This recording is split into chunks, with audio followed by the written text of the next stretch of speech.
A continuación, De Mañana con Monumental. Su servidora encantada de iniciar esta mañana de miércoles. Hoy tenemos segmento de ginecología, más adelante de odontología y cerramos el programa del día de hoy para que lo tengan anotado por ahí también con temas de estética. Vamos a hacer referencia al cabello, al maltrato. Y si es importante, pues, invertir en la recuperación de ese cabello o optar por un plan B un poco más radical que tiene que ver con cortar nuestro cabello cuando son casos extremos. Bueno, eso será al final del programa. Vamos en este primer segmento, el segmento de ginecología, a hacer una continuación del programa con el que arrancamos ya hace una semana, un par de semanas más bien. Vamos a hacer referencia al segundo y tercer trimestre del embarazo y para eso tenemos al doctor Ricardo Camacho, el ginecólogo. Doctor, por su tiempo, muchísimas gracias. Vea, yo no le advertí, pero aquel micrófono es el suyo y ya le ayudo con otra cosa. Ahí está, ahora sí lo vamos a escuchar. ¿Cómo le va, doctor? Bien, mucho gusto de estar con ustedes esta mañana. Y bueno, yo creo que es importante que le entremos un poquito al tema del embarazo en el segundo y el tercer trimestre, para ver después algunas dudas de la gente, que yo creo que es importante. Bueno, lo primero tal vez que podríamos decir en relación al embarazo, en esta época del embarazo, es que la mayoría de las molestias que se generan durante el primer trimestre del embarazo, que tienen que ver con todos los cambios que se producen en los aparatos y sistemas del organismo. Nosotros sabemos que durante el primer trimestre del embarazo empiezan a generarse todos esos cambios y producen ciertas molestias que en un momento determinado se van compensando alrededor de la semana 19, 20 del embarazo. O sea, cuando empieza el segundo trimestre del embarazo, el organismo se va acostumbrando a esta nueva etapa. Y todas esas molestias que se generan, que se llaman síndrome, que es un conjunto de signos y síntomas de adaptación general al embarazo, ya después del segundo trimestre generalmente mejoran porque el organismo se adapta a esa condición nueva de embarazo. Entonces esa es una de las cosas interesantes. Generalmente el segundo trimestre del embarazo es la época en que la paciente se siente mejor. Primero, porque se quitan todas esas molestias del inicio del embarazo, y en segundo lugar, porque todavía el tamaño del útero no es lo suficientemente grande como para que por compresión produzca una serie de síntomas y signos, que es lo que pasa al puro final del embarazo, en que la paciente está muy incómoda. Ahora, doctor, estamos hablando de que muchas mujeres reciben la prueba positiva después de que han pasado 2 y hasta 3 meses. Hay casos donde hay mujeres que están incluso en su segundo trimestre de embarazo y no se han dado cuenta porque le atribuyen la falta de menstruación a otros problemas de irregularidad menstrual y demás. ¿Es posible esto? ¿Cómo es posible? ¿Cuáles son las mujeres que no experimentan ningún síntoma de su embarazo y que pueden ir obviando la prueba? Bueno, eso es una pregunta interesante, porque los cambios que se generan en el embarazo, al inicio del embarazo, son como los cambios que, podríamos decir algo parecido a los cambios que se generan al final de los ciclos de la mujer cuando se inicia la menopausia. Hay mujeres que tienen desde nada hasta de todo, ¿verdad? Sí. Entonces, la capacidad de adaptación del cuerpo de algunas personas es excelente y prácticamente no tienen ninguna molestia cuando quedan embarazadas. Y hay algunas que tienen trastornos menstruales importantes, ¿verdad? Periodos muy espaciados entre unos y otros, o hasta ausencias de la menstruación de más de 3 meses, que es lo que nosotros llamamos amenorrea. Amenorrea es cuando la menstruación falta más de 3 meses, y que tienen que ver con que son pacientes que tienen ovulaciones irregulares en muchas ocasiones. Entonces ese trastorno de la ovulación hace que a veces la menstruación se ausente sin necesidad de sin que sea que la paciente esté embarazada. Entonces eso hace que a veces algunas pacientes que no planifican no sepan que quedaron embarazadas en un momento determinado. Con cierta frecuencia le llegan a unos pacientes a consultar porque no les viene la menstruación, no han tenido ninguna sintomatología del inicio del embarazo y que al final resultan embarazadas cuando uno les hace un ultrasonido, cuando en algún momento uno las examina y detecta que el útero está aumentado de volumen y después lo corrobora con un ultrasonido, con una prueba de embarazo.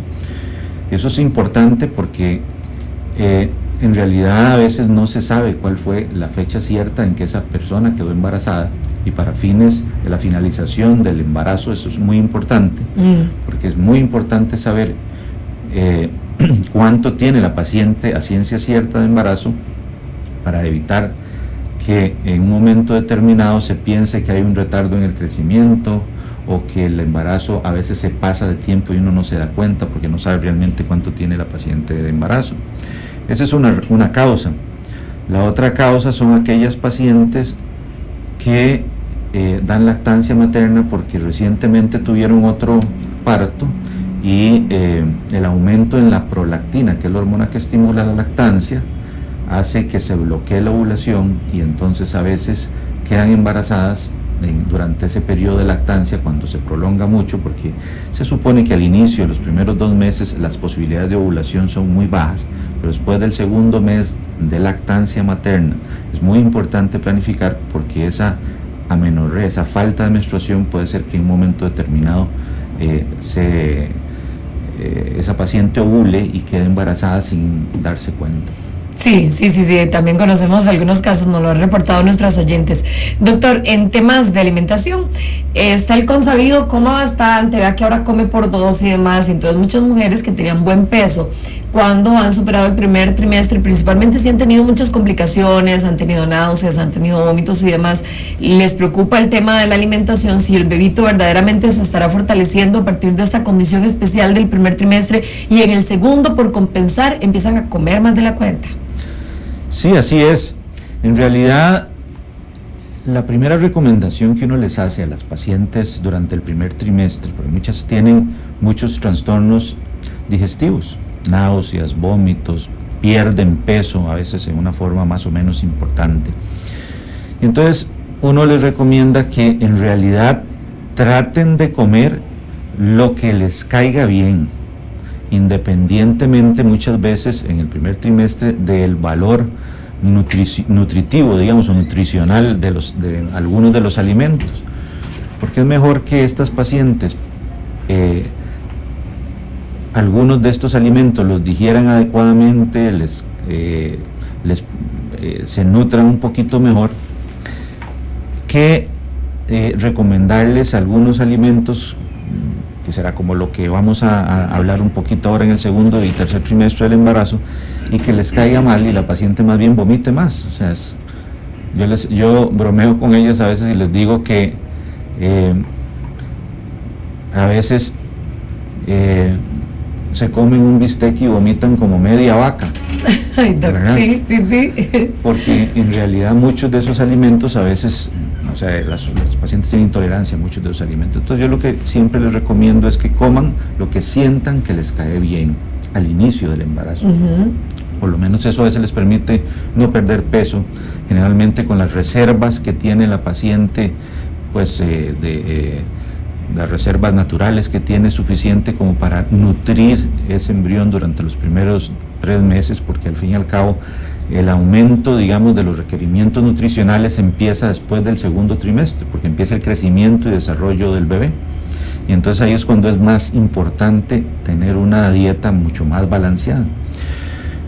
Ya una vez que la paciente deja de vomitar, deja de tener intolerancia a algunos medicamentos, entonces uno les recomienda una dieta en el embarazo que sea rica en proteínas, porque músculo, hueso, etcétera, tiene que ver mucho con la ingesta adecuada de proteínas, normal en carbohidratos y a veces bajita en grasas, que a veces son lo que más cuesta tolerar durante el embarazo. Pero una dieta balanceada, ¿verdad? Que sea rica en frutas, verduras, ¿verdad? Carnes de diferentes tipos, que esa es una de las grandes dudas a veces que tienen las pacientes, ¿verdad? Que ahora en muchos lugares salen, no pueden comer pescado porque el pescado se contamina, no pueden comer carne de res porque tiene tal o cual problema. Pero la ingesta de proteínas es muy importante durante el segundo y tercer trimestre del embarazo, porque de ahí parte en forma importante el crecimiento y desarrollo de muchos de los órganos del bebé. Doctor, yo fui mamá ya por última vez hace casi 14 años. Yo recuerdo que le daban a uno el famoso ferrofólic, que era ácido fólico y también tenía hierro. Se lo dan a uno desde el principio, pues idealmente uno debería pues tomar ácido fólico, entiendo, desde mucho antes de quedar embarazada, pero si no, entonces se lo dan a uno al inicio de las primeras citas prenatales. Se mantiene uno en el segundo y en el tercer trimestre tomando el ácido fólico y el hierro. De hecho es más importante tomarlo durante el segundo y tercer trimestre del embarazo. En el primer trimestre, inclusive, muchas veces con solo ácido fólico es suficiente, y eso es una cosa importante. La dosis es de 0.4 a 1 miligramo por día, porque hay medicamentos que tienen hasta 5 miligramos de ácido fólico, y el ácido fólico a dosis altas produce mucha intolerancia, produce muchos efectos secundarios. Entonces, 5 miligramos solamente se le da a aquellas pacientes que han tenido antecedentes de malformaciones de tubo neural abierto, que han tenido, que consumen anticonvulsivantes porque son epilépticas, y eso genera más riesgo de hacer malformaciones de tubo neural abierto en las pacientes. Entonces, la dosis es generalmente de 1 miligramo por día. Ya después del segundo trimestre, o después de las 12 semanas, después de que se completa el periodo de embriogénesis, o sea, de formación del embrión, la idea es darle, además de eso, un complemento de hierros, idealmente, pero si es posible, de otro tipo de vitaminas, ¿verdad? Y minerales como calcio, fósforo, flúor, ¿verdad? Entonces hay medicamentos multivitamínicos prenatales que tienen todo eso en una sola pastilla. Tienen hierro, ácido fólico, magnesio, calcio, fósforo, flúor y vitaminas desde la A hasta la Z. ¿En una sola pastilla. ¿Cómo ha evolucionado el tema? Entonces ya con eso es suficiente tomar una de esas durante todos los días hasta el final del embarazo, e inclusive los primeros meses de la lactancia es conveniente también seguirlo tomando. Doctor, ya llegó una pausa comercial, pero en este segundo y tercer trimestre da mucha tentación de estar viendo al bebé. A la gente le encanta la idea de saber el sexo del bebé, le ilusiona mucho estarlo monitoreando para escuchar el corazoncito, y quisieran tener pues muchos ultrasonidos, más ahora que existe la tercera y hasta cuarta dimensión, no sé cómo será el asunto. Pero entonces también se desarrolla un temor importante por si esto puede afectar al bebé. ¿Cuándo es mucho en temas de ultrasonidos y demás? Vamos a hablarlo después de la pausa comercial. No me toque el dial, porque usted está de mañana con Monumental. Ya regresamos con De Mañana con Monumental.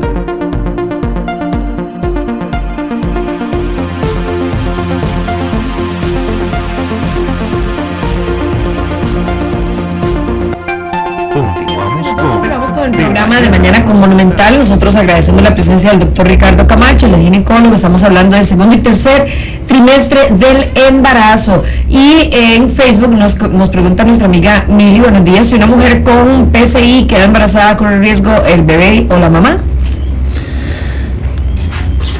En realidad no, o sea, sí y no, digamos, riesgo el bebé por problemas de malformaciones o cuestiones de ese tipo, no, porque la PCI es una parálisis cerebral infantil secundaria generalmente a hipoxia neonatal,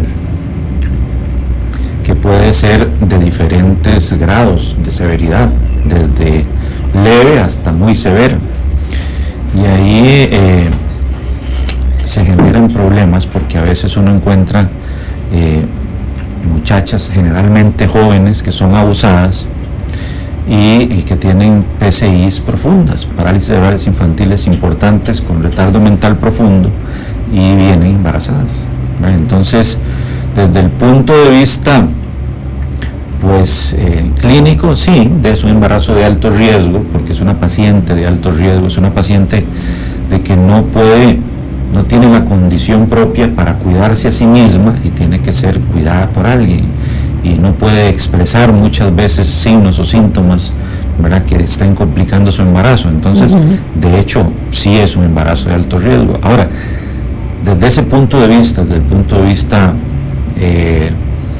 punto de vista genético, no, ¿verdad? Porque probablemente es una mujer cuyos ovarios se desarrollaron adecuadamente, y si quedó embarazada, pues desde ese punto de vista no va a hacer que esta condición se herede, porque es una condición secundaria a una hipoxia en el momento del nacimiento.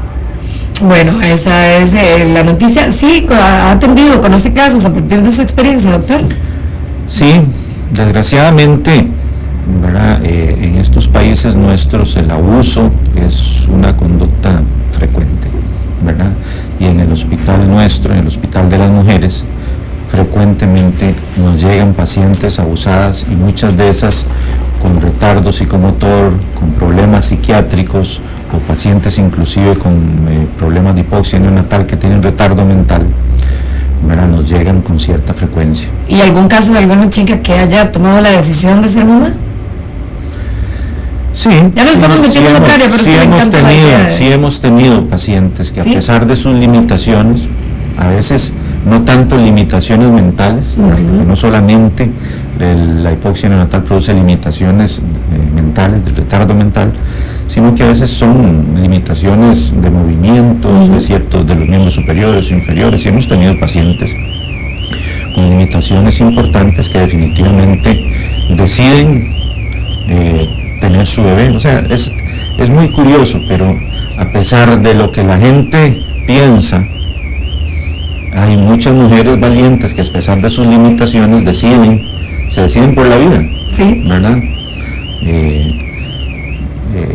En algunos momentos tal vez piensan otras cosas porque están asustadas o porque no tienen la posibilidad de ser orientadas, y eso es algo en lo que nosotros tal vez como médicos tenemos que influir un poquito, no solamente en visualizar la parte orgánica del paciente, sino toda la parte psicoafectiva, ¿verdad? Claro. Intervenir en eso y darles opciones a los pacientes, porque ahora, bueno, en el mundo moderno cada vez tenemos mejores opciones para que estas pacientes con limitaciones físicas, claro, puedan cuidar de sus bebés.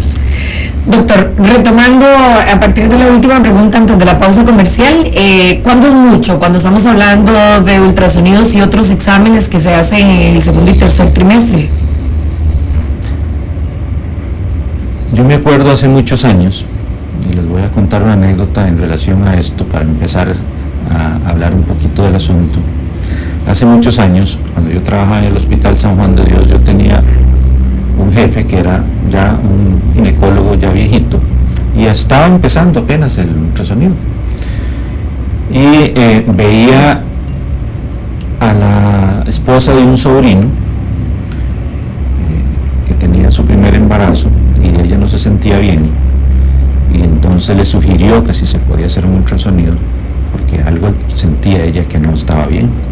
Y él le dijo que no, que era una cuestión, bueno, empezaba el ultrasonido y que era muy riesgoso, y que las ondas, entre comillas, pues no hay ningún, ¿verdad?, podían perjudicar a su bebé, etc. Bueno, como ella se sentía muy mal, se fue a hacer un ultrasonido sin que él supiera, y le diagnosticaron que tenía una anencefalia, que es una malformación incompatible con la vida, en donde no se desarrolla o se desarrolla parcialmente el polo cefálico. A mí me llegó para una segunda opinión, porque yo en esa época empezaba haciendo ultrasonidos y me tocó confirmar el diagnóstico, ¿verdad? Y el señor se enojó muchísimo todavía porque ella le había desobedecido y había ido a hacerse un ultrasonido por fin. Entonces, a raíz de eso, ¿verdad?, y en esas épocas, estoy hablando hace más de 20 y tantos años, se creía que las ondas de ultrasonido podían ser perjudiciales en un momento determinado, que podían producir sordera en el producto, que podían favorecer algún tipo de malformación si decía en el primer trimestre. Hay muchísimos estudios desde hace muchos años en donde se ha probado que definitivamente el ultrasonido no produce daños importantes en el producto, ni en su audición, ni en la formación de sus órganos, y que por el contrario permite detectar a veces malformaciones desde muy sutiles hasta malformaciones muy importantes que hacen que en un momento determinado pueda uno manejar mejor el embarazo, ¿verdad? O sea, sí, claro. Y estamos hablando de que, bueno, sí, en la actualidad a veces se hacen bastantes ultrasonidos durante el embarazo. Son nuevos métodos que han ido, no deberían, pero han ido sustituyendo algunas pruebas clínicas que uno hacía antes. Pero muchas de esas visualizaciones del producto son muy cortas, digámoslo así, ¿verdad? Porque una valoración de ultrasonido para detectar malformaciones congénitas o lo que se llama ultrasonido de tercer nivel, que es un ultrasonido con aparatos sofisticados para detectar algún problema, hay ocasiones que se dura hasta 1 hora buscando y midiendo no solamente partes del bebé, visualizando partes del bebé, midiendo flujos sanguíneos. Cada vez se pueden hacer más cosas con los ultrasonidos, los aparatos de ultrasonidos sofisticados. Bueno, tenemos una consulta en Facebook, otra consulta. Girlani escribió: buenos días, ¿podrían por favor referirse a los exámenes de hormonas TSH, T3, T4, LH, estradiol y prolactina que mandan a hacerse cuando hay menstruaciones irregulares? ¿En qué día del ciclo se deben hacer? Ok. Sí, decíamos al inicio que la falta de la menstruación de más de 3 meses se llama amenorrea y generalmente tiene que ver con ausencia de la ovulación, y cuando hay ausencia de la ovulación hay ausencia de la menstruación.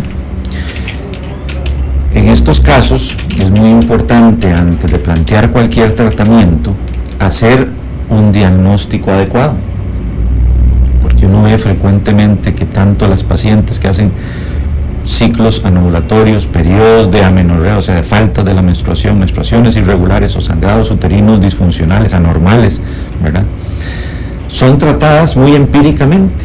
Entonces, todo este tipo de exámenes, como los que mencionaba, como los que se mencionaba anteriormente, son exámenes auxiliares que utilizamos para determinar y tratar de hacer el diagnóstico de cuál es la causa de esa falta de la menstruación. Uno son hormonas sexuales, que es lo que es el estradiol, que es la determinación de estrógenos en sangre, progesterona. El ciclo menstrual produce en la primera fase estrógenos y en la segunda fase también se complementa con progesterona después de la ovulación. Hormona folículo estimulante, que es la FSH, las siglas en inglés, y hormona luteinizante, que es la LH. Estas hormonas tienen todo un ciclo tienen toda una curva durante el ciclo menstrual. Entonces, si uno va a hacer hormonas sexuales, lo ideal es que si va a hacer estradiol, que son los estrógenos, tiene que hacerlo en la primera fase del ciclo, idealmente alrededor del día 10 del ciclo, o sea, contando 10 días a partir del primer día de la menstruación. Si uno va a hacer hormona folículo estimulante, porque esa aumenta durante la primera fase del ciclo. La hormona luteinizante hace un pico en medio ciclo, entonces lo ideal es hacerlo alrededor del 14º día del ciclo, que es cuando hay un pico de hormona luteinizante. Y la progesterona en la segunda fase del ciclo, después de la ovulación, aproximadamente el día 22-24 del ciclo. Con eso vamos a tener más o menos una idea de cómo anda el perfil hormonal de las hormonas sexuales durante el ciclo menstrual. Y la TSH, T3, T4, que son hormonas que determinan la función tiroidea, porque hay ocasiones en que una de las causas que puede favorecer la amenorrea es el hipotiroidismo. Se pueden hacer en cualquier momento, porque si la TSH está aumentada y la T4, por ejemplo, está baja, que eso es muy característico del hipotiroidismo, eso se puede determinar en cualquier momento del ciclo, porque no depende del ciclo menstrual. Doctor, es momento de hacer una nueva pausa comercial. A las oyentes que están consultando, muchísimas gracias. Nos falta un poquitito más para poder sacarle provecho a la visita del doctor Camacho acá en nuestro programa con respecto al segundo y tercer trimestre del embarazo. Ya casi venimos. Llámanos tú. Estamos esperando su llamada, es importante. Llámanos ya. No me toque el dial porque usted la está. De mañana como no me está. Buenos días. Ya regresamos con De Mañana con Monumental.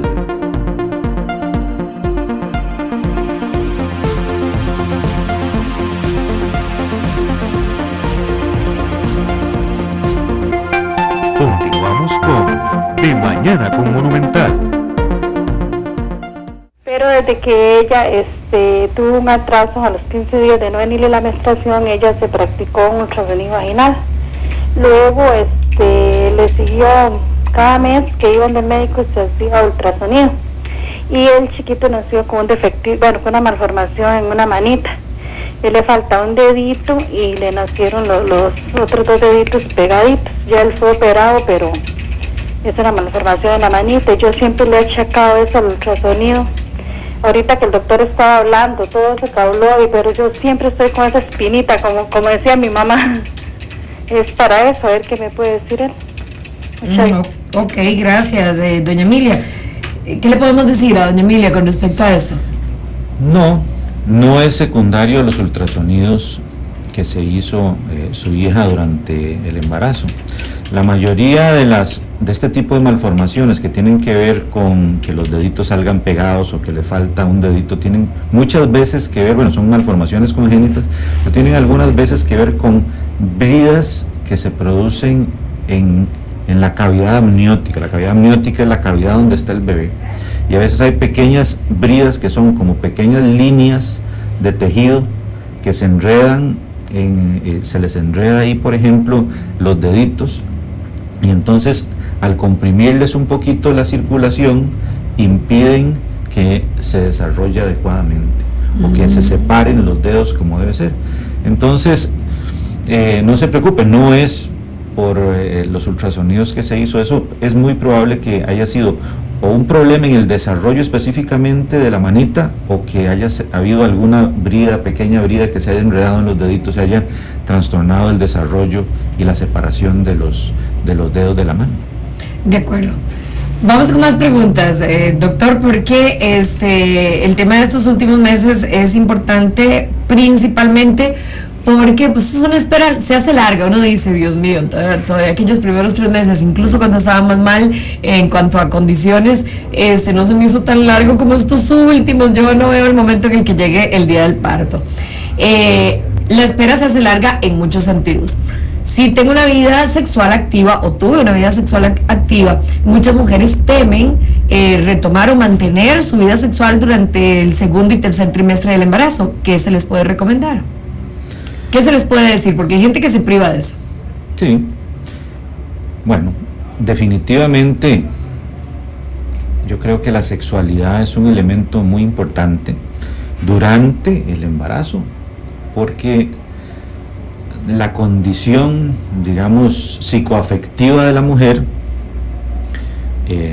cambia hacia un estado de labilidad afectiva, ¿verdad? O sea, les gusta que las chineen, les gusta que sientan a la paciente embarazada que se está convirtiendo en algo muy importante para su pareja, y de hecho está convirtiéndose en algo muy importante para su pareja. Lleva a su bebé, al bebé de ambos, en el útero. Y entonces, pues el acercamiento sexual es muy importante, porque yo siempre he pensado que la sexualidad es la comunicación metafísica. ¿Qué es la comunicación metafísica? Bueno, el que con un abrazo, con un beso, con estar cerca de la otra persona, uno le expresa lo que siente a esa persona sin necesidad de palabras a veces, ¿verdad?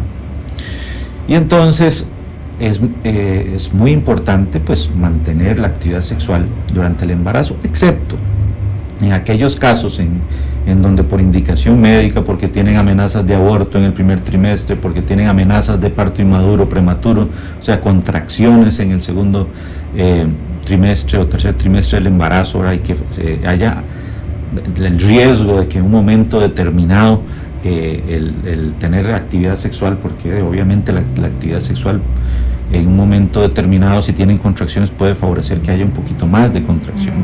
Pero si la paciente está en buenas condiciones, puede mantener su actividad sexual y hasta prácticamente el último mes antes del parto, siempre y cuando se sienta cómoda ejerciendo su sexualidad. Eso es tal vez lo más importante, ¿verdad? Porque la regla de oro de la sexualidad es que todo se vale mientras lo que uno haga no afecte a terceros, en este caso a la paciente. Entonces, siempre y cuando ella se sienta cómoda, hasta faltando un mes para la fecha probable de parto, puede tener actividad sexual sin ningún problema, a menos que haya alguna contraindicación médica. De acuerdo. Gladys nos cuenta, dice, buenos días, pensé que tenía un embarazo ya que 2 meses no me vino la menstruación, pese a que me pongo la inyección mes a mes. ¿Esto es posible?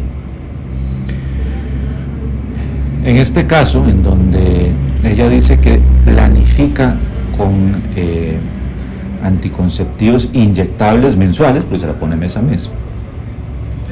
Resulta que los anticonceptivos, y fundamentalmente en algunas personas que son especialmente sensibles, los anticonceptivos todos, ya sea tomados o intramusculares, estos intramusculares mensuales, tienen estrógenos y progesterona.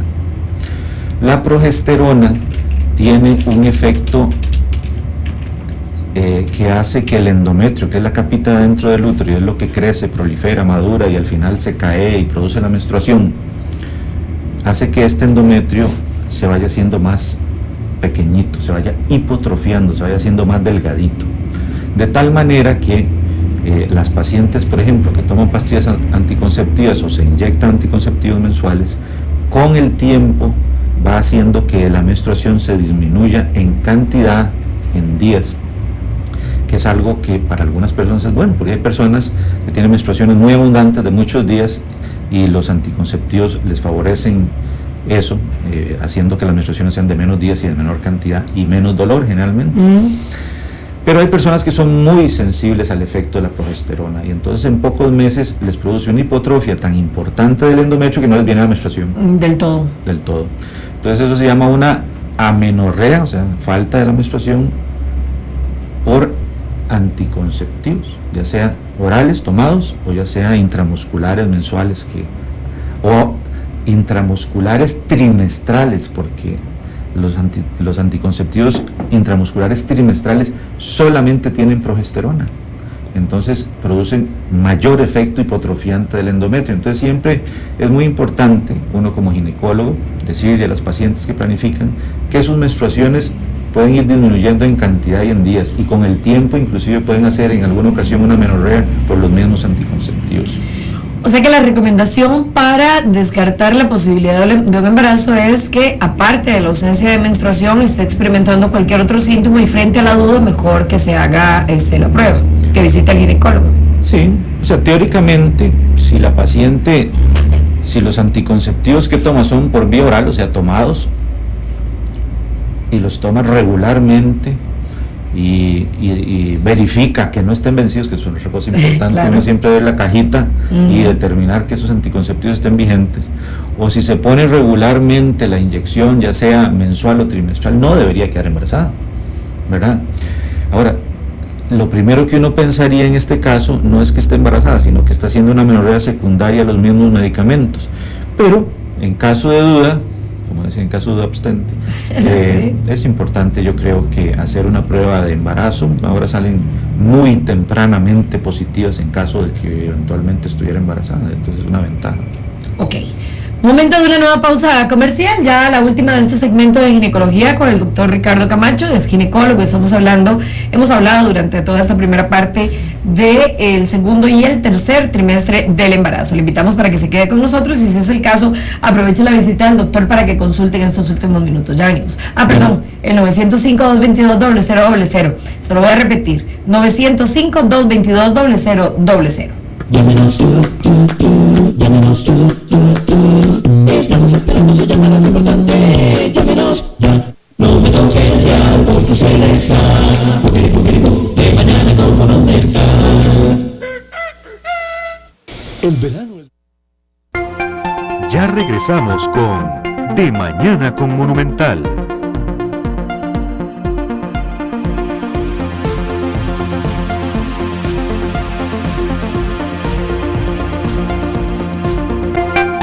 seguimos con el programa de Mañana con Monumental. Estamos con el doctor Ricardo Camacho, él es ginecólogo y vamos a recibir con muchísimo gusto una consultita más vía telefónica. Doña Ana, ¿cómo le va? Bien, gracias a Dios, doña Ana. Gracias, miren, no es con respecto al tema, pero es que tengo una duda, tal vez el doctor me puede ayudar. Adelante. Gracias, tengo 41 años. Yo tenía un periodo menstrual de cada 28 días. Hace como un año para acá me cambió a 26, cada 26 días. Mi preocupación fue que esta última vez que me vino mi periodo, estuve en atraso de semana y media, casi 2 semanas. Estaba que me moría del susto porque creí que estaba embarazada. Me hice una prueba y salió negativa.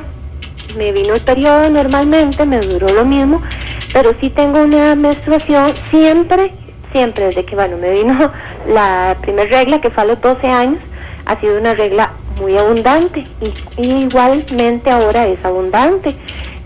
Antes me dolían los pechos y yo me daba cuenta cuando me iba a venir la regla, ahora no. Esto es porque estoy entrando ya a algún periodo de cambio. ¿Qué puede ser y qué puedo hacer al respecto? Muchas gracias. Muchas gracias a usted, doña Ana. Le sumamos una más vía telefónica para plantear las que tenemos en Facebook. Doña Estrella, ¿cómo le va? Muy bien, usted, Maurencita. Para servirle, gracias a Muy Dios. buen día y saludos a usted y al doctor y a todos ahí. Les agradezco mucho su programa también, los que todos los días. Con mucho gusto. Los médicos que traen todos son muy buenos. Quería preguntarle al médico y a usted, yo, digamos que yo tengo 68 años. Esa es la edad, pero yo siento como que tengo 25. Bueno, yo no me siento nada de vieja, ¿verdad? Y resulta que antes yo padecía mucho de hemorragia, pero a mí la regla se me fue a los 50 años. Y hace un tiempo para acá un médico me recetó que estuviera tomando ácido fólico. Y entonces pues yo lo he tomado y a veces no y a veces sí. Y quería preguntarle si es importante que lo tome para seguirlo tomando o si no precisa uno, ¿verdad? Por estos 15 años. Qué linda. Gracias, muy amable. Doña Estrella, vamos con las que ingresaron en Facebook. El doctorcito se las planteó ahorita, se lo recuerdo con muchísimo gusto. Dice por acá, escribe Katy: tengo 4 semanas de embarazo, mi ginecólogo me recomendó tomar una aspirinita de niños durante la noche. ¿Para qué sirve? También siento como dolor en el bajo vientre y unas punzadas. ¿Es normal? Gracias.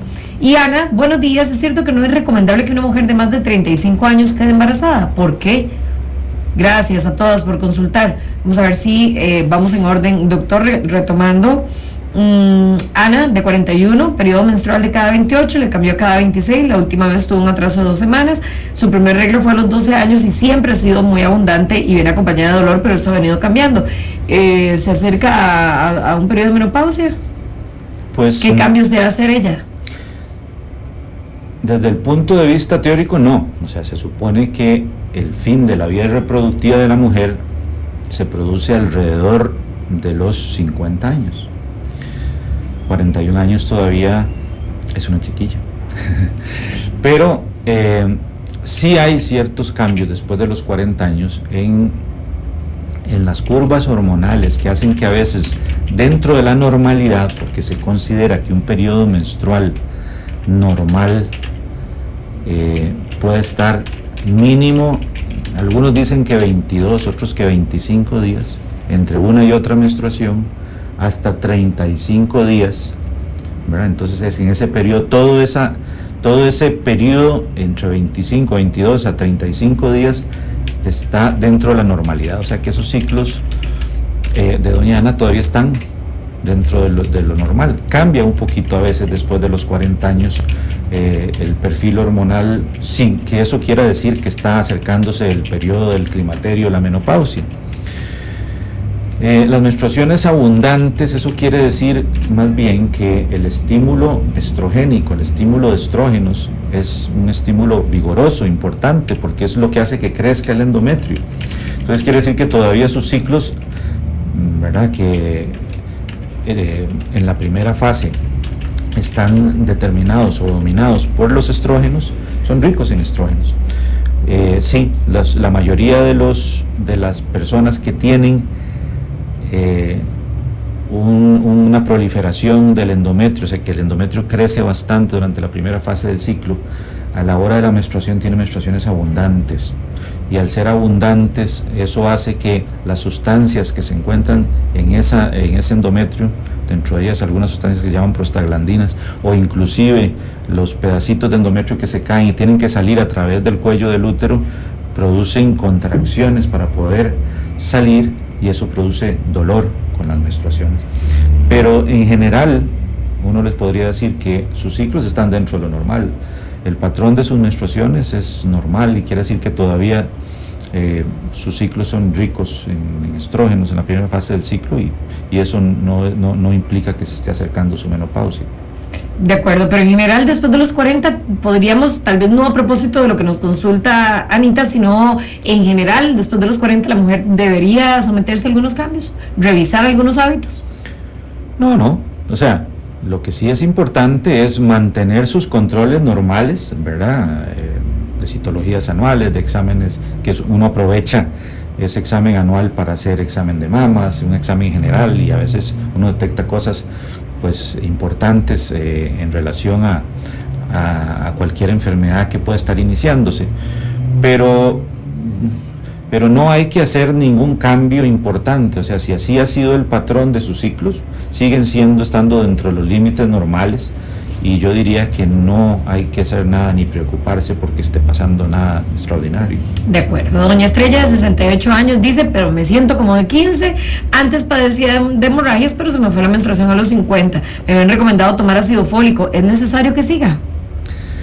Bueno, ácido fólico siempre es importante, y yo diría que pues después de los 60 años uno tal vez valdría la pena que tomara además un multivitamínico, ¿verdad? Eso le ayuda a uno a sentirse muchísimo mejor.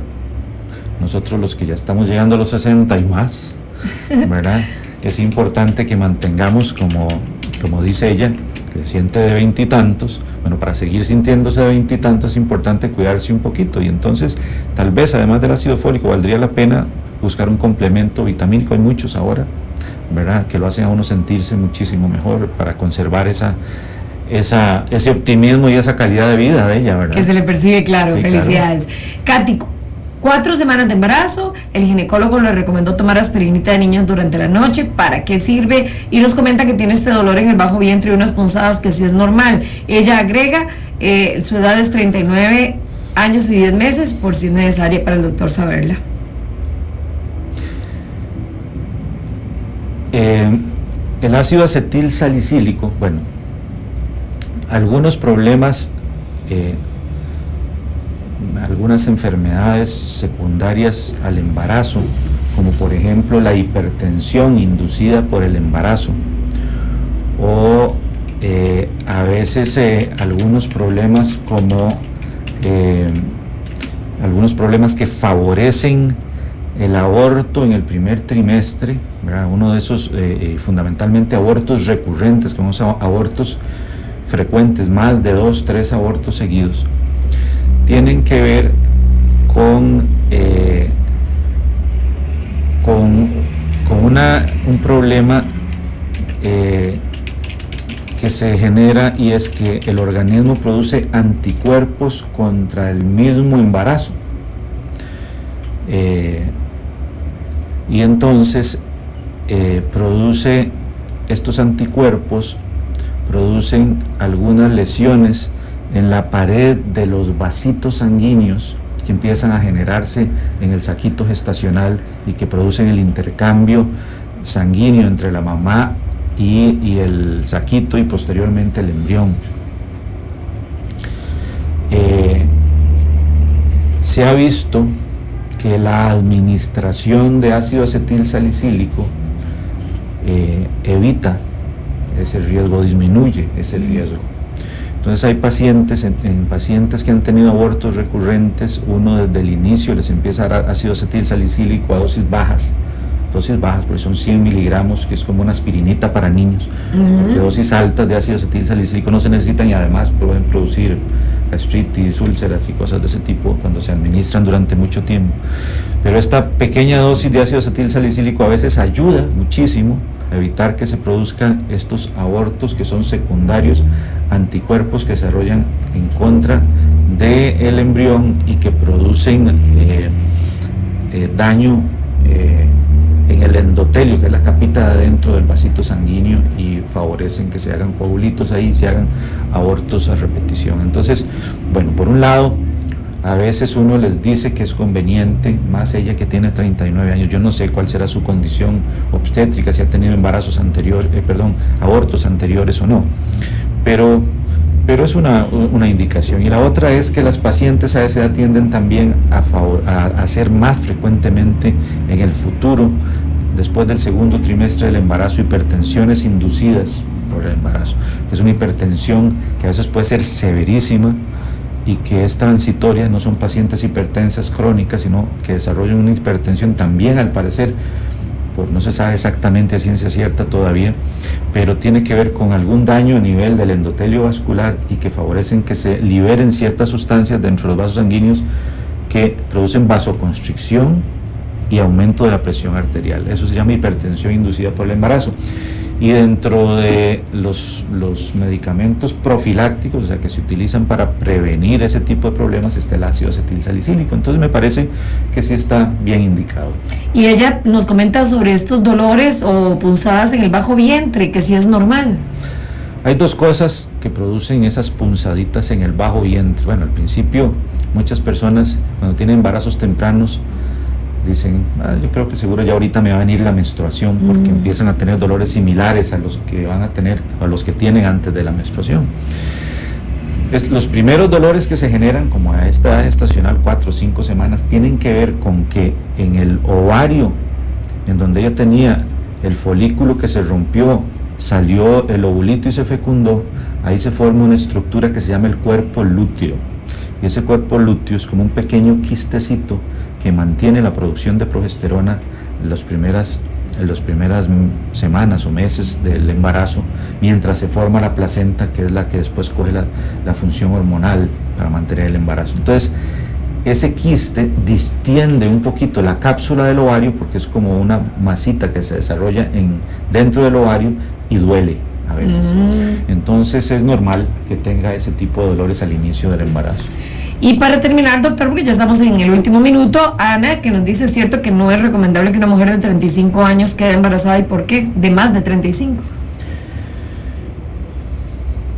Si nosotros nos ponemos a ver estadísticas, uno empieza a ver que la frecuencia de problemas genéticos en las mujeres empieza a desarrollar de una manera significativa después de los 38 años. Hay varios estudios en donde se ha visto que de los 38 en adelante y de los 40 en adelante más frecuentemente hay más frecuencia de problemas genéticos, ¿verdad? Porque hay que hacer una diferenciación entre lo que es congénito, que son malformaciones que se generan durante el primer trimestre por alguna situación, medicamento, droga, etcétera, que produzca problemas en la formación del embrión, y lo que es genético, que es hereditario. Dentro de eso, tal vez lo más frecuente que tenemos nosotros es síndrome de Down. En las mujeres... ¿Y porcentajes altos después de los 38, doctor? Y más después de los 40 y más después de los 42 empieza a ser exponencialmente cada vez más alto. ¿Y por qué? Porque resulta que la mujer, desde que nace, tiene su carga en sus ovarios, tiene sus folículos. Estos folículos, algunos van disminuyendo hasta que cuando inicia sus ciclos tiene alrededor de unos 350.000 folículos primarios, de los cuales en cada ciclo menstrual varios maduran y uno es el que se rompe, y entonces se pierden varios, de tal manera que alrededor de los 50 años se acabó esa carga folicular y por eso se termina la vida reproductiva y la mujer entra en menopausia. Bueno, pero todo el material genético que tiene esa mujer desde que nace es el mismo hasta que termina su vida reproductiva, no se renueva. Entonces, después de los 40 años, ya tiene ese material genético 40 o más años de estar ahí. Y entonces la frecuencia de trastornos en los cromosomas, ya sea rupturas de los cromosomas, que un pedacito de un cromosoma se pegue en otro, que haya un cromosoma más, etcétera, empiezan a ser más frecuentes después de esa edad. Entonces eso hace que los problemas genéticos sean mayores a medida que aumenta la edad. Eso no quiere decir que todas las mujeres vayan a tener problemas genéticos, pero sí tal vez por eso es que algunas personas dicen que el momento reproductivo ideal es entre los 25 y los 35 años, ¿verdad? Porque también cuando las mujeres son muy jóvenes, adolescentes, etcétera, están en su periodo de maduración y también podemos tener problemas de este tipo. Doctor, se nos ha acabado el programa, le agradecemos muchísimo. Yo creo que hablar de embarazo siempre es muy provechoso, principalmente para aquellas mujeres o que están en periodo de embarazo o que planean embarazarse pronto, y pues ese es el ideal, ¿verdad? Nosotros hemos promovido siempre que las mujeres, si ya saben que están encargando bebé, como decían nuestras mamás, que tengan un médico de confianza y que puedan acercarse al consultorio antes de embarazarse, justamente por todo lo bueno que se puede hacer desde antes y por el cuidado, el seguimiento que se le puede dar durante el embarazo, y también muchas veces ese mismo médico es quien atiende el parto. Eso es como un ideal. Sí, muchas gracias por invitarme. Estamos a disposición de ustedes cuando así lo requieran, con mucho gusto.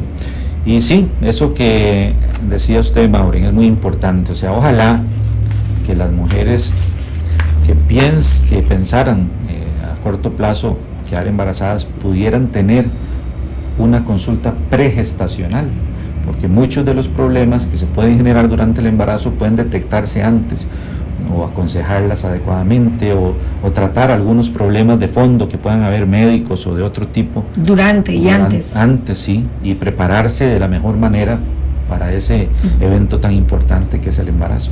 Muchas gracias, doctor. Que Dios lo acompañe. ¿Un número telefónico donde le puedan ubicar? Yo estoy en la Clínica Bíblica. El teléfono es 25 22 10 00. Cualquier cosa, con muchísimo gusto estamos para atenderlos. Y también yo trabajo en el Hospital de las Mujeres, ¿verdad? Y ahí también estamos con muchísimo gusto dispuestos a recibirlas. Tenemos programas muy bonitos, muy interesantes. Estamos tratando de crear cada vez mejores condiciones en un hospital nacional especializado, y también las personas aseguradas que quieran ir ahí, con mucho gusto estamos esperándolas. Excelente. Doctor, muchísimas gracias. Entonces, Dios nos lo acompañe. Ya casi damos inicio al segmento de odontología. Vamos a hablar hoy de carillas, la importancia de preservar dientes, piezas naturales, o eventualmente sacrificar algunas de ellas por carillas de porcelana. ¿Cuándo está bien indicado? ¿Cuándo no? Vamos a la pausa y ya casi venimos para entrar en materia. No me toques el dial porque usted está de mañana con Monumental.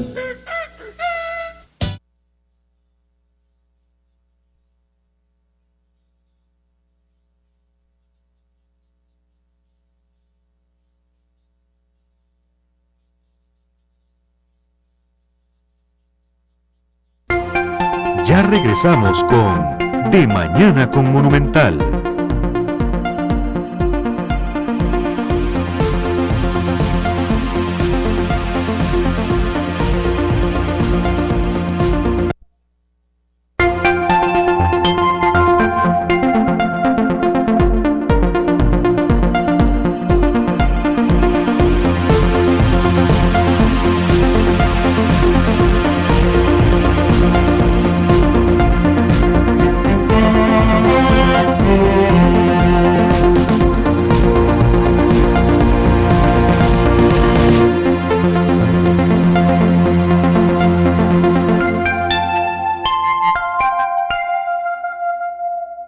De la mañana con 9 minutos, continuamos con el programa de Mañana con Monumental.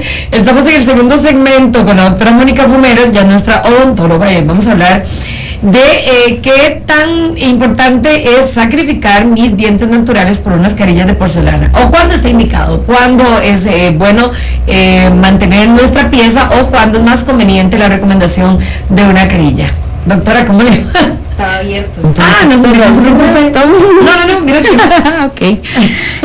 Bueno, hoy el tema que nos proponen es un tema que se las trae, sí, porque ha sido un boom, ¿verdad? Las carillas dentales ha sido el boom de que, bueno, la mayoría de la gente quiere hacer un cambio muy rápido, que normalmente, por ejemplo, o antes, cuando nosotros queríamos alinear unos dientes, teníamos que pasar por ortodoncia o frenillos, ¿verdad? Entonces teníamos que durar como un año o algo así de tiempo para esperar que se alinearan los dientes. Obviamente ahora, ya con las carillas que le han llamado como la ortodoncia inmediata, que es un inmediato alineamiento de las piezas, ¿verdad? El inmediato blanqueamiento también, porque ahora ya resulta que ya con cambiarse las carillas cambiamos el color también, y entonces modificamos montones la sonrisa y la línea de sonrisa. Ahora, pero desgraciadamente tenemos también la otra parte, que es el abuso de la carilla, ¿verdad? Es personas que, por ejemplo, tienen la opción para cerrar un espacio con frenillos, optan por hacerse una carilla dental, ¿verdad? O personas que tienen dientes lindísimos, a mi criterio, ¿verdad?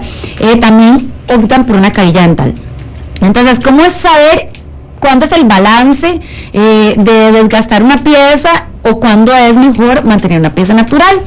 Yo les voy a decir algo que es a nivel personal, no es a nivel profesional, ¿verdad? Para mí nunca va a haber como lo natural. O sea, para mí lo que Dios hizo nunca lo vamos a poder igualar, o sea, lo trataremos de imitar, y algunos son mejores imitadores que otros, hay unos que les queda casi igual como Dios los hizo, ¿verdad? Pero siempre, digamos, si nosotros tenemos un dientito sano, si no tenemos una complicación, digamos,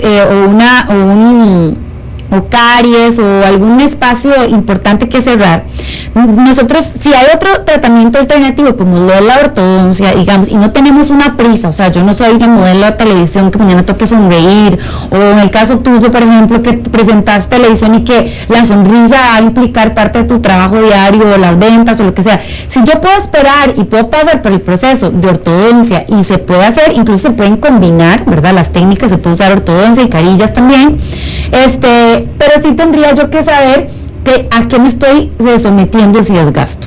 Entonces, si yo tengo, por ejemplo, ya una caries, si tengo vecinas que ya han estado en los dientes de adelante, las carillas son la mejor opción. ¿Por qué? Porque ya yo tengo un desgaste en una pieza, ya yo tengo espacios ahí que ya restauré con otras cosas, ¿verdad? Ahora, si yo, por ejemplo, no ocupo usar frenillos en ningún lado, ¿verdad? Solamente tengo pequeños espacios anteriores que cerrar, pero toda mi mordida está perfecta, entonces tampoco ocupo ortodoncia, entonces sí puedo utilizar carillas dentales, ¿verdad? O sea, tengo que hacer, sopesar, digamos, cuánto voy a sacrificar y cuánto voy a ganar. Entonces, si ya yo tengo una mordida perfecta, no me voy a someter a ortodoncia de 1 año y medio o 2 años, aparte el gasto que implica hacer ortodoncia solamente por cerrar un pedacito que tal vez se podía cerrar con una carilla. Entonces, en este caso, por ejemplo, yo voy a ganar más con una carilla que sometiéndome a ortodoncia.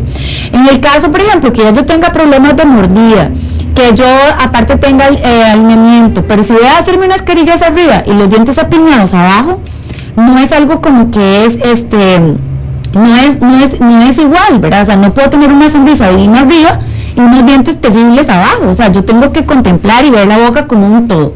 Entonces yo o me puedo arreglar todo, ¿verdad? O entonces mejor arreglamos toda la mordida y después, si ocupo cerrar espacios uno con otro, puedo utilizar carillas, ¿verdad?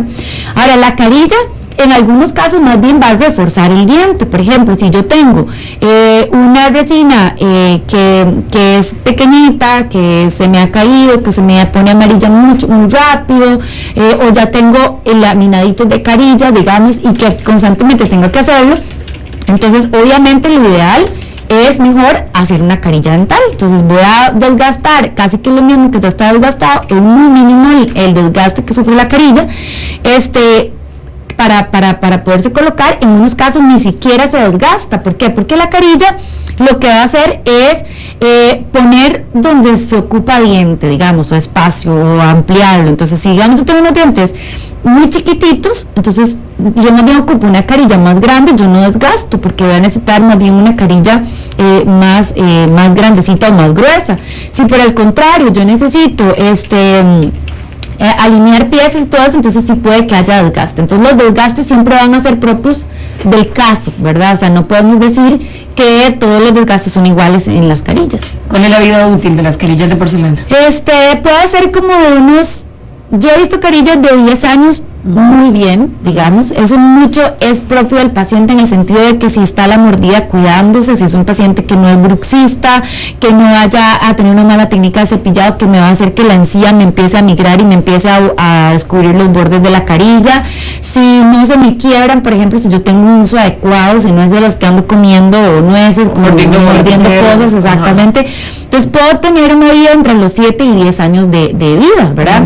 Ahora, y útil de verdad. Sí, claro. O sea, fuerte, resistente, perfectamente. Ahora, sí, lo que pasa es que yo cuando digo es, ok, digamos que tenemos un caso en el que yo tenía unos dientes naturales lindísimos, que yo he visto casos, ¿verdad? Entonces, yo he unos casos lindísimos y entonces, por estar ¿verdad? Y hacerme carillas como todo mundo, entonces me hago las 4 carillas, me desgasto las piezas. Dentro de 7 años, ¿qué vas a tener que hacer? O 10 años, volver a quitar, volver a limpiar y volver a poner carillas. Entonces, digamos que nos compramos un tratamiento de por vida, ¿verdad? O sea, que esté bueno o no, tenemos que darle mantenimiento. O sea, si dentro de 10 años ya se ponen feas, tengo que recambiar a los 10 años. Ahora sí, dice 10 años no es nada, en realidad. O sea, en el sentido de que, 10 años perfecto. Entonces, me la juego, ¿verdad? O sea, y es un impero. O sea, ¿qué tanto querés? 30 años. Pero exacto, o sea, entonces te va a faltar cambiarte 3 veces las carillas, ¿verdad? Y probablemente si esa carilla se desajusta, si usted no la cuida, se desajusta, se hace una caries, entonces probablemente el segundo recambio ya no es una carilla, sino una corona. Entonces pase de tener dientes naturales y enteritos, ¿verdad? A después de 20 años tener que empezar a hacer coronas por piezas que estaban súper bien. Entonces, obviamente que hay otros casos en los que las carillas se hacen perfectas. ¿Por qué? Porque no implican un desgaste. Entonces, el paciente las puede poner y no implica un desgaste. Pero esto depende del caso, obviamente. Ok, antes de la pausa comercial, Juan escribió, las carillas duran 2 años porque se les forman caries por detrás, se les hacen cavernas. Para poner una desgastan el diente hasta dejarle unos pequeños muñones, pero no le informan al paciente. Después de que se caen las carillas a los 2 años tienen que hacerse coronas. Es un fracaso, no lo recomiendo a nadie por experiencia propia. Vamos a la pausa y ya venimos a comentar esto que nos comparte Juan. Llámenos llámenos estamos esperando su llamada, es importante, llámenos ya. No me toque ya, porque usted está, de mañana todo Monumental. Regresamos con De Mañana con Monumental.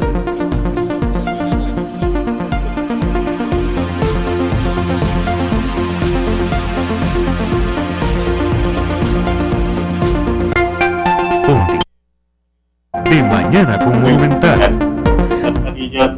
Giovanni, perdón. Vamos a ver si ubicamos mejor, no sé si será señal, suena, ¿verdad? Como que es de celular, porque no estamos entendiendo. Ahora sí. Ahí quédese quietico. Ok, gracias. Hace varios meses empezando a investigar, no las carillas, sino usar frenos, pero internos, los frenos invisibles que se ponen detrás de los dientes. Quería ver si tal vez la doctora podía hablar de eso y después hacerle una consulta. Yo estoy tomando medicamentos para la presión alta y este fin de semana tuve un problema con la sensibilidad y sangré casi como por 3 horas. Estaba tomando aspirina, un diurético y pastillas para la presión. Si esto tiene que ver tal vez con el tratamiento. Es que se le cortó casi todo. Está tomando pastillas para la presión alta, un diurético, ¿y qué tiene que ver con la parte odontológica? Sí, porque nunca me había pasado eso y lo único... ¿Qué fue lo que le pasó? Es que no escuchamos esa parte. Ok, estaba en San José y yo pensé que se me había quebrantado una muela o algo porque empezó a sangrarme mucho, donde tenía una muela, donde tenía una caries, pero yo pensé que era eso, porque ya me habían puesto hace como 2 semanas me había visto y no tenía problemas, pero nunca había sangrado tanto por la sensibilidad como esta vez. Entonces quería ver, tal vez eso tenía que ver algo con los medicamentos de la presión y después lo de los frenillos por atrás, que mira que me ha costado mucho encontrar alguna ortodoncia o algún doctor que haga ese procedimiento. Perdón, ¿nunca había sangrado tanto por las encías, Giovanni? Correcto. Ah, ok, es un tema de sangrado de encías y lo que le ocurrió con su muela, porque el resto no lo estamos sí, no entendiendo. entendí. Qué pena. Que él quería que habláramos de algo Sí. para la parte de atrás de los dientes, pero tampoco le entendí. Bueno, por lo menos a lo que le entendimos Sí, ahí ahí quedamos le ayudamos. para ayudarle. Mauricio, ¿cómo le va? Buenas, los felicito por el programa. Muy amable. La consulta es la siguiente, yo tengo una hija de 11 años, ella en la escuela le ocurrió un accidente jugando con las compañeras, eso que juegan caballito, y se fue de frente y se golpeó los dientes frontales, por lo que se quebró uno de los dos dientitos frontales. El dentista me dijo que no era ahorita bueno cambiarle el diente en sí, porque sí es bastante la quebradura, entonces le puso como una porcelanita, yo creo que se llama. La duda mía es cuándo ella podría tener o cómo se le puede hacer a ella para ponerle ya todo el dientito si fuera el caso. Gracias le escucho la respuesta.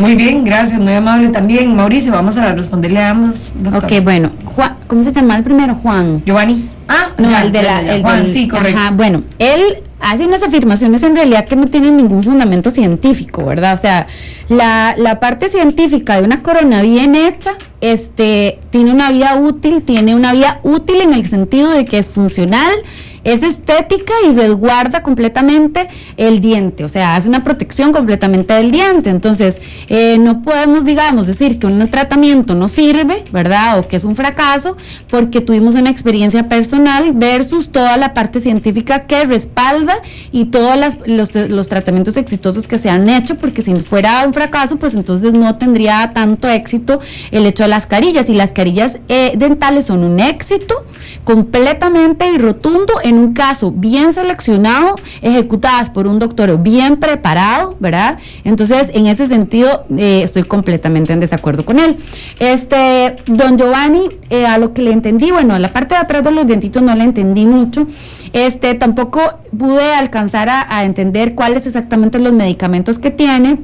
Sí le puedo decir, digamos, que hay enfermedades periodontales asociadas a enfermedades sistémicas, ¿verdad? Puede ser como diabetes, presión alta, hipertensión, todo eso. Entonces, sí es importante, tal vez no propiamente de la medicación, sino de la parte sistémica suya. Entonces, ahora, hay algo importante, aunque usted esté tomando alguna medicación o esté teniendo algún tipo de tratamiento, si no hay placa bacteriana y no hay sarro, las complicaciones siempre son mínimas. O sea, lo importante aquí es, digamos, de que usted se ponga al día con el odontólogo, de que haya toda la remoción de placa, toda la remoción de sarro, ¿verdad? Porque es como cuando dicen las señoras embarazadas que embarazadas perdieron dientes, ¿verdad? En realidad el embarazo no hace perder dientes. ¿Qué es lo que hace el embarazo? Un montón de cambios hormonales que van a mejorar, digamos, las posibilidades de sanar, de cicatrizar, todo eso, pero tiene que haber placa y sarro previo a la complicación para que se dé.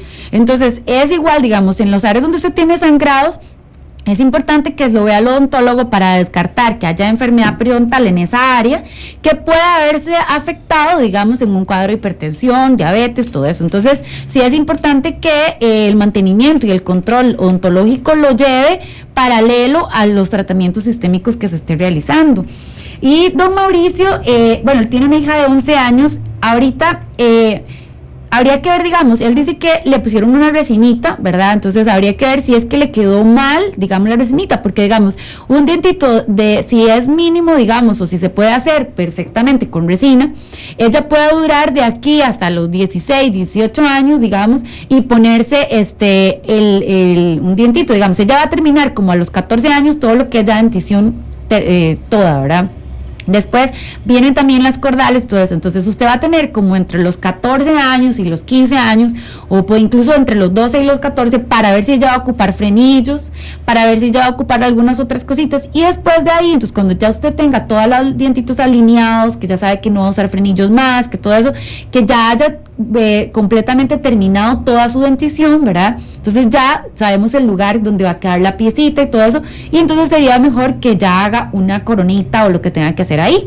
Ahora, si la resinita no se le sostiene, entonces sí habría que valorarlo, hacerla desde antes, ¿verdad? Pero si usted dice que con una resina está ahorita y puede sostenerla un tiempito hasta que ella termine por lo menos de mudar todos los dientitos y que se alineen y valorarlo en ortodoncia y ver en qué posición va a quedar y todo, está mejor esperar un poquitito. Lo único es que sí le recomendaría que ella quede en controles, porque si hubo un golpe, por ejemplo, y usted empieza a ver un cambio de coloración en el diente, entonces es muy probable que vaya a ocupar hacerse un tratamiento de nervio en esos dientitos, porque si hay un cambio de coloración, puede ser que entonces si haya el golpe ha hecho un trauma importante, que si vaya a requerir otro tipo de tratamiento. Entonces, si ella estaba con dolor o cambio de color, tiene que estar, como dicen, pendiente de eso. Exacto. Tenemos un oyente muy amable, Cristian, que entendió por radio mucho mejor que lo que entendemos nosotros acá al aire dentro de cabina, porque dice que la consulta del señor es que no ha encontrado un lugar donde se ofrezca colocar frenillos por la parte posterior de los dientes, que dónde es que hacen este tratamiento. Vea qué oído tiene No, Cristian. tal vez entonces es que no sé, tal vez no fue aquí no soy feo, no. Al rato y los demás se oyeron bonito. Sí, es muy probable. Bueno, entonces, gracias, Cristian. ¿Qué le podemos decir? Bueno, yo tampoco he visto frenillos por los dientes de atrás de los dientes, al no ser que él me está hablando de un retenedor lingual, que me imagino que es eso, pero eso es otra cosa, digamos. Es un retenedor, ¿verdad? Digamos, hay varios tipos de frenillos. Puede ser las frenillos que son como férulas, ¿verdad? Que ahora ya usted se los pone y los hace de noche, y entonces esos se ponen en todo el diente, no solo en la parte de atrás, ¿verdad? Sino que digamos, y después en la parte de atrás, o digamos que son retenedores linguales. Como la verdad ortodoncia no es mi especialidad, entonces le quedo de averiguar si realmente existen frenillos posteriores, digamos, que sería un éxito en el sentido de que, bueno, no se ven, ¿verdad? Pero sabe que esa pregunta puede guardársela de hoy a la ortodoncista, a la doctora Maritza Granados. A la doctora Maritza Granados, que es la ortodoncista, que ella está a la vanguardia de todas las técnicas ortodónticas que no son mi campo. Ok, por acá vamos a ver si, con esto yo creo que sí, Henrik. Doctora, yo hace unos días me hice una reconstrucción de un diente, me lo hicieron con láser para no sentir dolor. ¿Usted también hace esto? Y más o menos, ¿entre qué precio anda? Gracias. Bueno, la rehabilitación, lo que se hace con láser no es la rehabilitación de un diente. El láser lo que hace es quitar, digamos, todo lo que es caries y todo eso, o tejido blando o algún tipo de tejido con láser. ¿Cuáles son las grandes ventajas del láser? Bueno, que el dolor es mucho menos, ¿verdad? Que no ocupa en muchos de los casos la misma cantidad de anestesia lo que ocupamos, y aparte que el láser solo desgasta el tejido que tiene que ser desgastado, digamos, es muy preciso, ¿verdad? Ahorita solo hay como 3 o 4 clínicas que trabajan con láser. Yo no trabajo con láser, es una tecnología que tenés que buscar una clínica propiamente con láser, ¿verdad? Están varias clínicas que te puedo recomendar con mucho gusto, pero si te gustó, es un tratamiento que deberías de continuar con el doctor que te empezó a hacer el tratamiento, ¿verdad? Generalmente el doctor que trabaja con láser tiene que haber requerido yo espero que él me esté hablando de láser de restauración y no de blanqueamiento, ¿verdad? Sí, no, así como se lo leía, así lo... Sí, no especifica, digamos, porque también ahora hay mucha gente que dice como que el blanqueamiento láser, ¿verdad? Y eso, estamos hablando de otra cosa completamente diferente a la rehabilitación, digamos, de quitar una caries con láser o hacer una cirugía periodontal con láser. Entonces sí, en ese caso ocuparías clínicas especializadas en láser, ¿verdad? Ok, por aquí otro oyente nos aclara que de lo que están hablando es perdón, de los tratamientos de ortodoncia o brackets que quedan detrás del diente, y que es probablemente eso a lo que se refería específicamente nuestro oyente. Y por último, nuestro amigo José dice: mi hijo se quebró un diente a los 3 años y le trataron el nervio, le dejaron el diente, pero con una aguja le trataron el nervio. ¿Qué consecuencias puede tener eso en un futuro? No entendí. Voy. ¿Tendría que leérselo igual? Sí. Así es. Bueno, ya. Mi hijo se quebró un diente a los 3 años y le trataron el nervio, le dejaron el diente, pero con una aguja le trataron el nervio. ¿Qué consecuencias puede tener eso en un futuro? Bueno, asumo que está hablándome de que le hicieron alguna pulpotomía o una pulpectomía, que es el tratamiento de nervio para un niño, digamos, que es de 3 años, me dijo, ¿verdad? La complicación, no debe haber ninguna complicación, más bien la complicación se puede dar por no haber hecho un tratamiento, que puede haber una infección que puede dañar el germen después del diente que viene sucesor. En este caso, nada más, si estuviera bien hecho el tratamiento, es una piecita que va a tener que restaurarla, ¿verdad? Y cuidarla todo el tiempo que tenga que cuidarla, hasta que la tenga que mudar, y cuando ya la pierde y va a salir un dientito, que tiene un nuevo germen, un nuevo diente, y va a tener una nueva oportunidad para cuidar ese dientito, ¿verdad? Pero en realidad las complicaciones que se pueden haber dado, se dan más que todo, digamos, porque se tuvo que haber hecho el tratamiento, si fue por un golpe, si fue por una caries, si tuvo una infección, si la infección fue muy grande, entonces pudo haber dañado el germen, pero ya una vez hecho el tratamiento, pues nada más es de esperar que él mude esa piecita dental para que ya tenga la pieza nueva. Muy bien, muchísimas gracias, doctora. Hemos terminado. Muchísimo gusto. A los oyentes que consultaban con respecto a ortodoncia, efectivamente hay un segmento específico de ortodoncia. Vamos a invitarle para que esté al pendiente de la visita de la doctora Maritza Granados, que es nuestra ortodoncista, para que le planteen esta consulta. Doctora, muchísimas gracias. Algo que quería decir, sí, que el teléfono de la cancioncita me está dando mucho problema. ¿Por qué? El que sale, sí, entonces les quería dejar otro número de teléfono por aquello que puede ser por ahorita temporal, el 22 31 4000, por el hecho de que el teléfono que tienen mío, el 2240 7770, está dando un problemita. De acuerdo. Ok, entonces 22 31 4000. Igual ponen la canción y se la bailo aquí. 22 31 4000. Ok, listo. Gracias.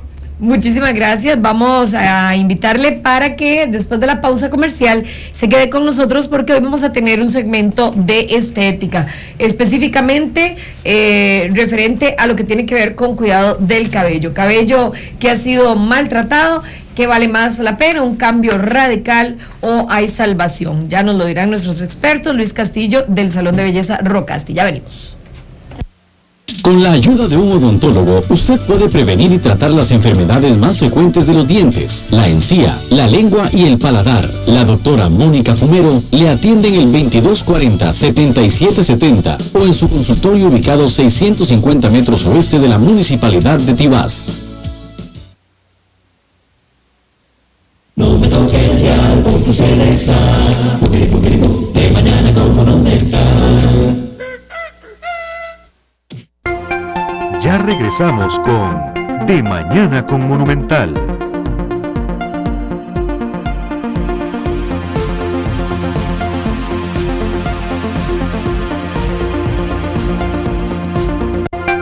Continuamos con De Mañana con Monumental.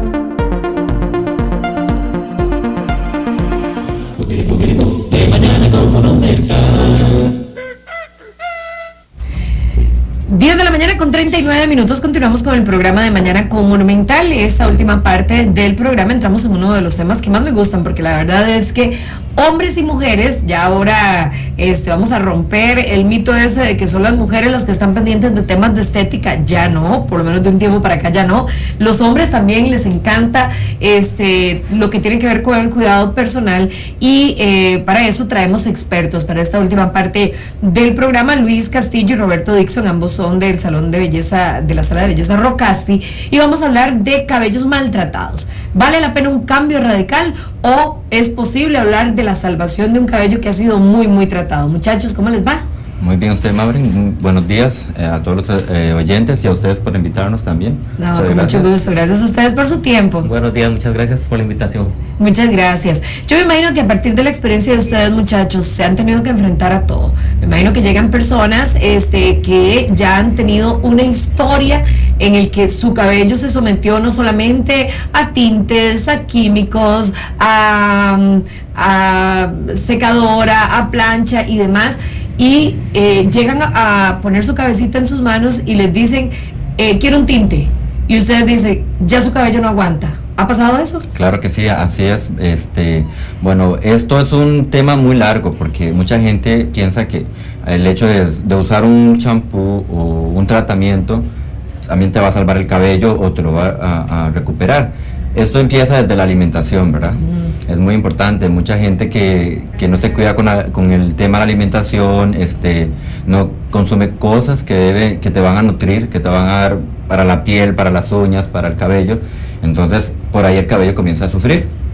Y también, uno de los más difíciles es el abuso, como dice usted, de productos de de tintes, plancha, secadora, exposición al sol, cuando no tenemos el cuidado de recuperar todo eso que ha perdido el cabello y solo nos sometemos a la plancha y a destruirlo, por decir y no invertimos en nutrirlo, y esto es bien interesante porque entonces estamos hablando de un estilo de vida que refleja salud no solamente a nivel de cabello, sino a nivel de piel, a nivel de peso, a nivel de muchas cosas.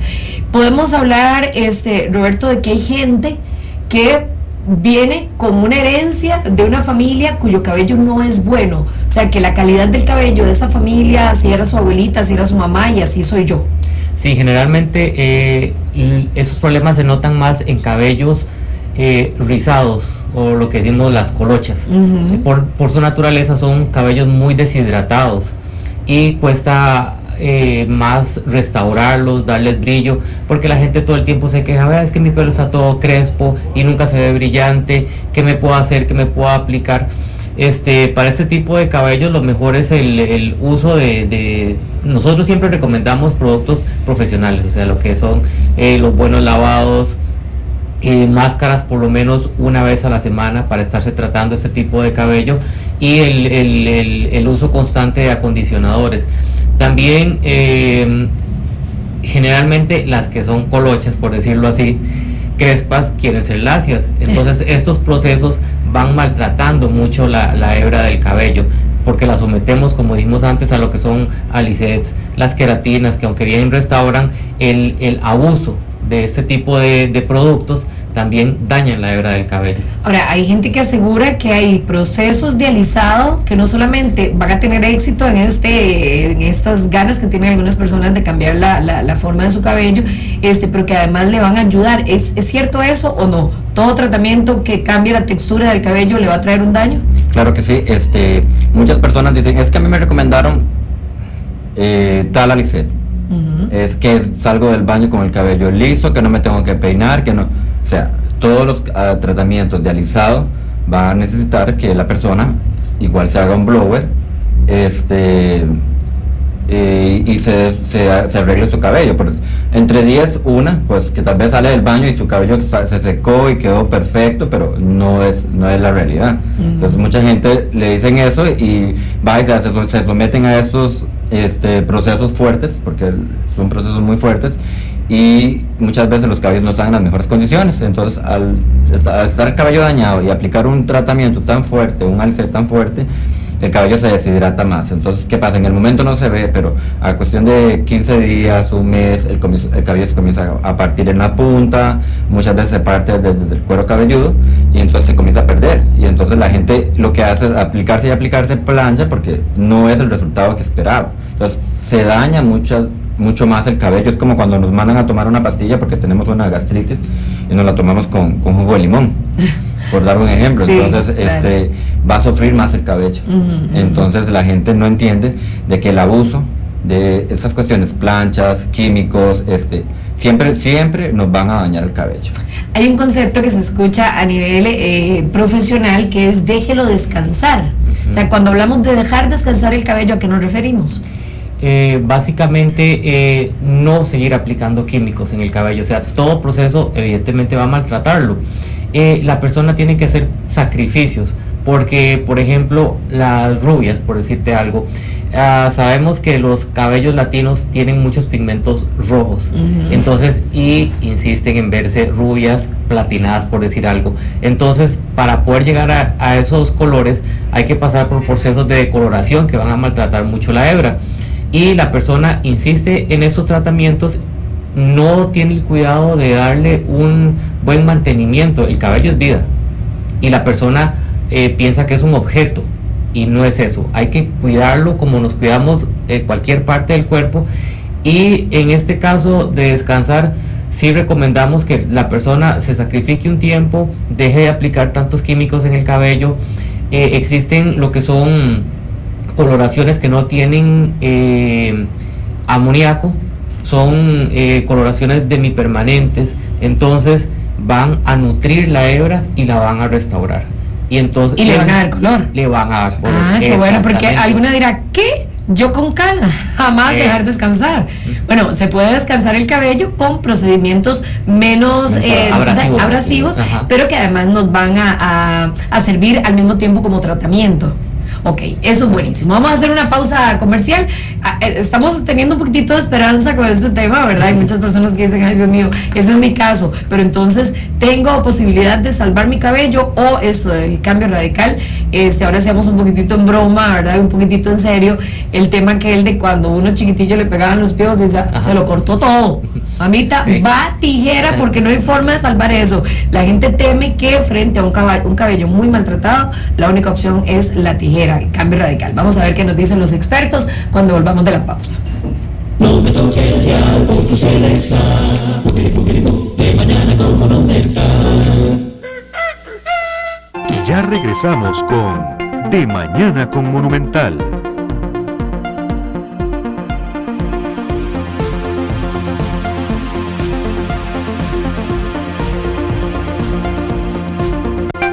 Continuamos con De Mañana con Monumental. Yo les quiero preguntar, bueno, ahora fuera de micrófono me contaban el caso de una persona que ustedes tuvieron que atender, que la recomendación había sido raparse su cabecita. Me imagino que para una mujer debe ser una decisión terriblemente fuerte el saber que el daño producido podría eventualmente implicar perder todo su cabello. ¿Hay opciones? ¿Han visto ustedes casos extremos que digan, no es necesario raparse, ni mucho menos, se puede intervenir? Claro que sí. Primero hay que hacer un diagnóstico, ¿verdad? Porque depende de donde venga la persona, quien haya recomendado, como le digo, raparse. En este caso una clienta llegó y un doctor le recomendó raparse. Entonces le dije, ¿pero por qué? Me dice, es que el doctor dijo que mi cabello no tenía salvación.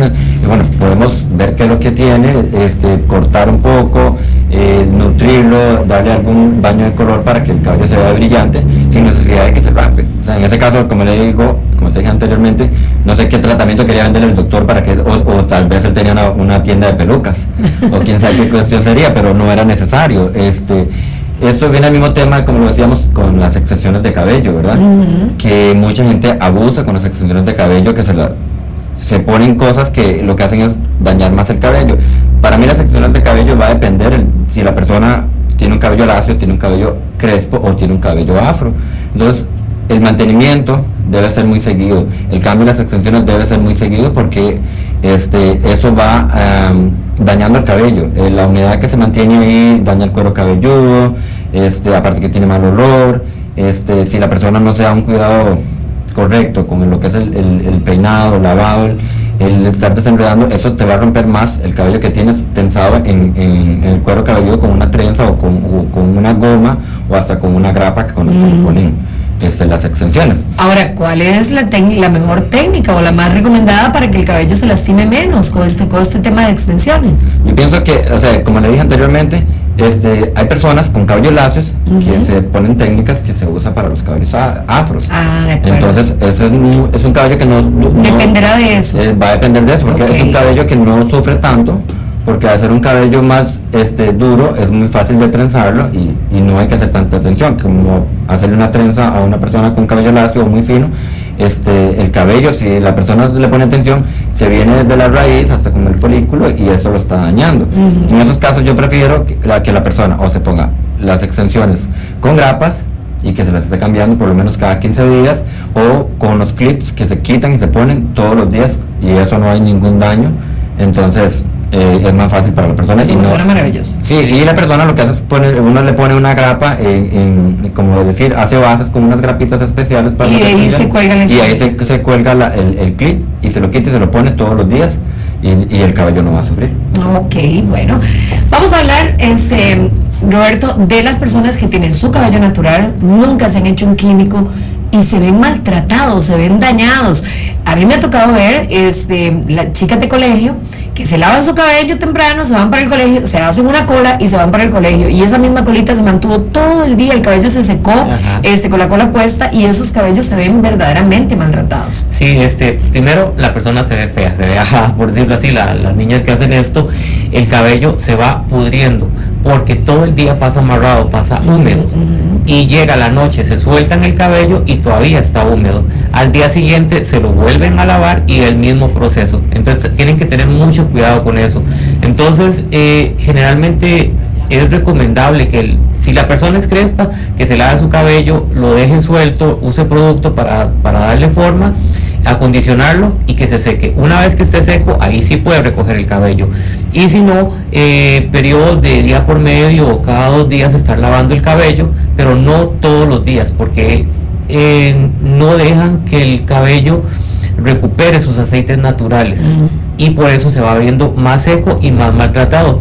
Incluso al estar el cabello tan húmedo, va produciendo como unos nódulos en las hebras y esto al final se revienta, es como que se ensancha la hebra del cabello, se va enfermando y generalmente esto lo hacen las niñas cuando tienen mucho cabello, que lo más fácil es recogérselo con el cabello húmedo y más bien se puede decir que se va pudriendo poco a poco el cabello. Bueno, para que estén atentos los que nos escuchan.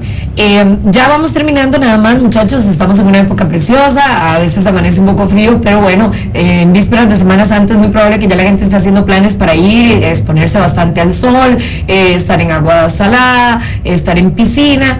¿Hay productos que nos permitan proteger nuestro cabello para estos días que vienen? Sí, hay líneas de productos para el cabello que te ayudan a nutrir. Hay mucha gente lo que hace es, me voy a aplicar un montón de aceite o aceite mineral para estar a la playa. Eso es como freír un huevo. Exactamente, claro. El cabello se va a secar, se va a deshidratar. En ese momento que ya tiene el aceite el producto que se ponga lo va a sentir pues humectado, pero se está deshidratando en ese momento y mucho más si se expone al sol. Si nos pasa con la piel, con un aceite bronceador, mucho más le va a pasar al cabello. El cabello es como una planta. Hay productos especiales, sprays, que se usan para nutrirlo, pero lo más recomendable cuando vamos a estar en la playa es usar un sombrero o una gorra y después que se nos metemos al mar o a la piscina es lavar el cabello, porque mucha gente se deja secar el cabello.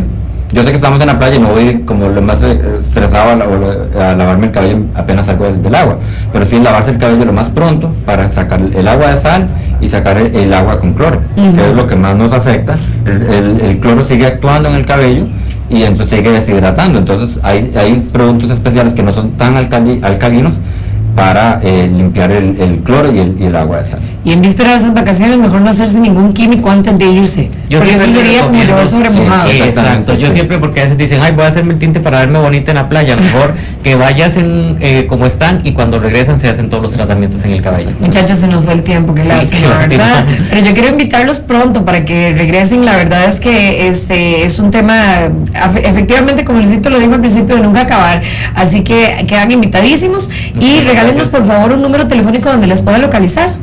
2240-2812. 2240-2812. Ok. Mire, Helen había comentado, tengo el cabello medio lacio, nunca me lo he teñido, solo una vez queratina, pero no obtuve mayor diferencia. Mi cabello es grasoso y me lo tengo que lavar de día por medio. Entonces me aplico secador y plancha, está un poco reventado por lo mismo. ¿Cómo hago para tratar ese tipo de cabello? Para darle brillo y vida y que no esté tan grasoso, para que dure más tiempo lacio. Sí, en ese caso. Una respuesta rápida. Con un champú especial para el cabello graso, que no le vaya a resecar su cuero cabelludo. Y si el champú es bueno, le va a dar brillo. Y lo más recomendable es que se esté cortando sus puntitas, ¿verdad? Y tratar de dejar un poco la plancha guardadita. ¿Sí? Yo insisto en tener cerca un profesional. Vean, yo no sé, si uno elige un odontólogo de confianza para que le trate los dientitos, elegir un profesional en estética, en un estilista de confianza para que conozca la historia de mi cabello, además, ¿verdad? Porque ustedes hacen expedientes y llevan un registro de todo lo que se ha hecho ese cabello para poderlo cuidar. Eso mismo. Muchachos, muchísimas gracias. Con mucho gusto. Espero vernos pronto. Okay. Nos despedimos, ya viene la noticia. Hasta mañana, si Dios quiere. De